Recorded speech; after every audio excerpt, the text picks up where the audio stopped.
درود شریف ووایه. اللهم صل علی محمد کما صلیت علی ابراهیم.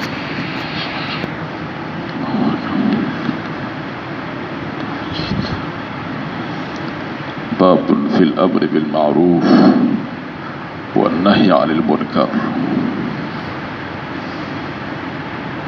امام نووي رحمه الله زمونږ استاد د اصلاح د پاره په دې کتاب کې مختلف موضوعات را جمع کړي.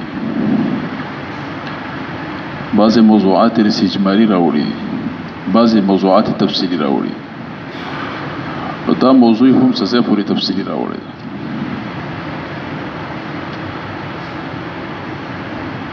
امر بالمعروف او نهي عن المنکر، د نیکی کارونو امر کول او د غلطو کارونو خلق منع کول. امر بالمعروف او نهي عن المنکر دا ډېر ښایسته موضوع ده. د دې دپاره د قرآن شریف آیاتونه راوړي.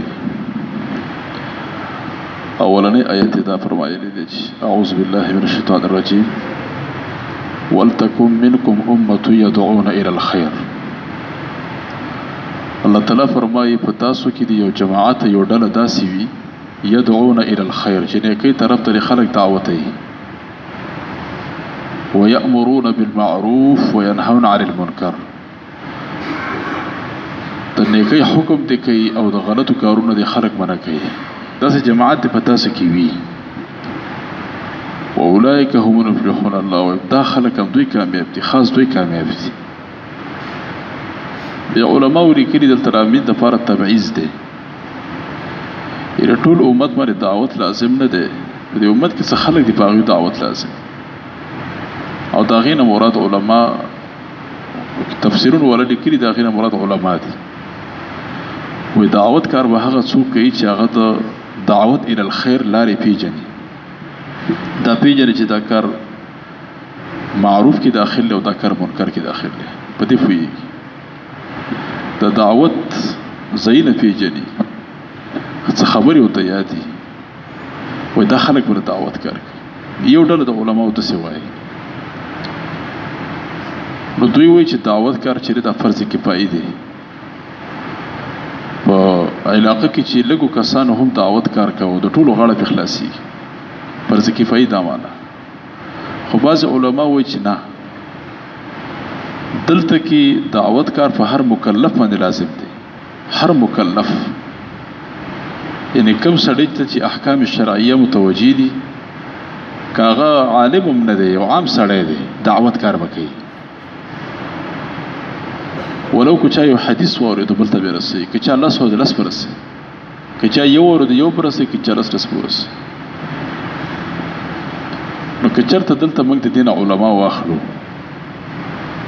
نو نن سبا دعوت التبلیغ کې چې کوم دي په دې کې عوام ډېر دي، علما پکې کم دي.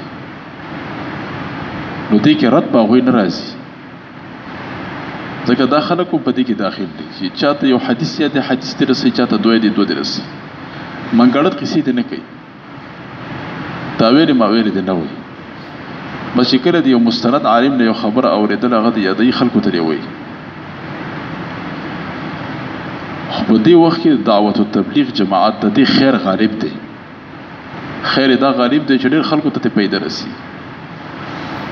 ډېر داسې مضبوط متکبرین خلک چې د علماو په تقریرونو باندې ځای نه راځي او د دعوت التبلیغ په دعوت باندې ځای نه راشي.